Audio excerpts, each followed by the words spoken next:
Salut les Richman et les Richwoman, donc voilà pour le défi 27 jours, 36 livres, donc la vidéo numéro 10, donc le 12e ou 13e livre, hein, je ne sais plus trop, il faudrait que je reprenne le compte. Donc ce livre qui s'appelle The Decision Book, 50 Models for Strategic Thinking, franchement c'est le livre absolument à avoir sur soi, tout le temps. Moi je vais me l'acheter, hein. Première chose que je fais en rentrant à Paris, c'est je me l'achète, direct. Il est ultra fin, c'est il y a 170 pages, même pas, en comptant les annexes. Je sais pas si vous voyez, j'ai un peu le soleil dans la gueule. Non, franchement, il est énorme ce livre. Il est énorme, énorme le travail qu'ils ont réussi à faire de concentration, de synthèse. Donc vraiment, ils ont pressé, ils nous donnent juste la moelle, quoi, l'essence, le truc. Déjà, j'ai presque honte de faire un résumé là-dessus, tellement c'est pas possible, tellement ils ont déjà ultra bien bossé. Vous imaginez même pas.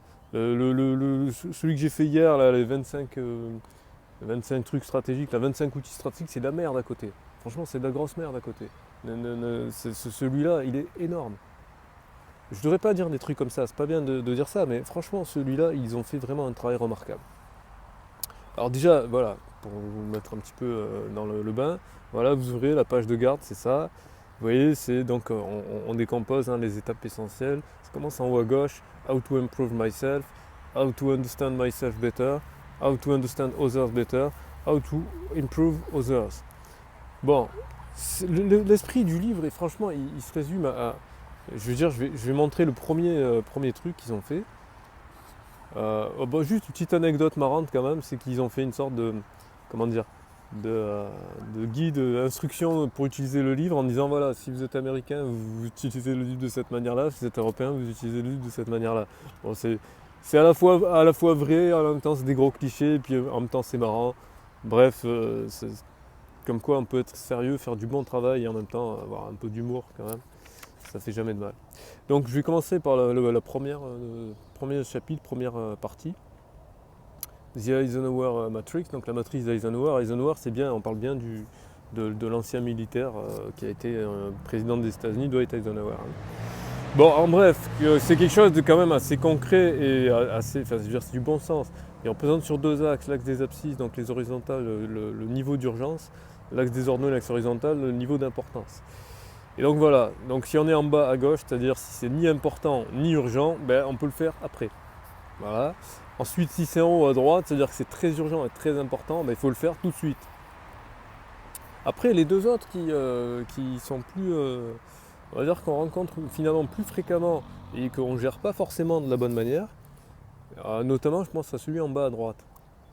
Celui en bas à droite, c'est très urgent, mais c'est pas important. Et le conseil, c'est donc de le déléguer à quelqu'un d'autre. Et ça, c'est un truc, très souvent, les gens, ils sont assez mitigés, ils disent ouais, mais pourquoi je paierais quelqu'un d'autre pour faire quelque chose que je peux faire moi-même. C'est une erreur, en fait, de raisonner comme ça, parce qu'en fait, euh, payer quelqu'un d'autre ou se débrouiller pour que quelqu'un d'autre fasse ce travail-là à votre place, c'est vraiment une très très bonne idée, parce que ça vous permet de dégager du temps. Et le temps, c'est beaucoup plus important que l'argent. Le temps, c'est ce qui est le plus important aujourd'hui. Dans notre société actuelle, c'est vraiment le plus important. Pas seulement pour avoir le temps pour se mettre les doigts de pied en éventail, mais déjà pour avoir le temps de laisser son esprit maturer des idées, des concepts, pour avoir le temps de la créativité. La créativité, ça demande du temps. Le temps de la réflexion, le temps de réfléchir à ses projets, le temps d'analyser ce qu'on fait, etc. Le temps, c'est absolument fondamental. C'est d'ailleurs la seule donnée, la seule chose qu'on on peut pas récupérer. L'argent, on peut toujours en récupérer. Le temps, on ne peut pas le récupérer. La santé, on peut la récupérer. Le temps, on ne peut pas le récupérer. Quoi que vous fassiez, le temps, on ne peut jamais le récupérer. Donc pensez-y. Voilà, c'était la minute philosophique. Voilà. Ensuite, si c'est plutôt important mais pas très urgent, vous pouvez planifier à quel moment vous allez le faire. Donc ça on revient sur les classiques, la liste to-do, les mind maps pour gérer son temps, bref, plein de trucs. Ensuite, l'analyse SWOT. SWOT, pourquoi? Pour S comme strength, les forces, W comme weakness, les faiblesses, weaknesses, les faiblesses, O comme opportunities, les opportunités, T comme threat, les menaces. Voilà, vous voyez à chaque fois, le principe c'est le même, c'est on a vraiment le blabla minimal, mais je veux dire, c'est juste à la limite, on ne peut pas faire moins, parce que il donne les définitions de base et bim, derrière, vous avez le schéma correspondant. Je veux dire, ce livre-là est franchement, pour le coup, très concis, concret, voilà, on met en application direct, on a des schémas. C'est un livre pour l'action, quoi. C'est vraiment dans le principe de voilà, arrêtons les conneries, on n'est pas là pour faire du blabla, on est là pour se mettre au boulot, pour se mettre en action, pour réfléchir puis agir, toujours avec un objectif. Voilà, donc c'est le livre, en plus il y a un blog, je crois, ouais, c'est ça, 50topmodels.wordpress.com. Donc moi je vous le recommande franchement, très sincèrement. C'est le meilleur livre. En plus, comme vous voyez, il est tout petit, on peut le mettre dans une petite sacoche et tout. Franchement, c'est vraiment le bon plan. Voilà, voilà. Donc c'est la vidéo numéro 10 du défi 27 jours, 36 livres. Si vous avez aimé cette vidéo, vous cliquez sur j'aime et vous la partagez à tous les gens que vous connaissez. Si vous n'avez pas aimé cette vidéo, vous la partagez quand même à tous ceux que vous n'aimez pas. Vous cliquez sur j'aime pas et vous partagez à tous ceux que vous n'aimez pas. Dans tous les cas, vous partagez, vous laissez des commentaires si vous avez envie de laisser des commentaires.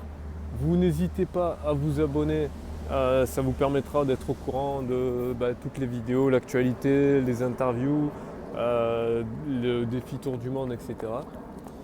Et puis voilà, et puis lisez bien et kiffez bien. Et ici, c'est en direct de Sydney, il fait un super soleil, même si c'est l'hiver. Je rappelle que l'hémisphère sud, les saisons sont inversées. Voilà, voilà.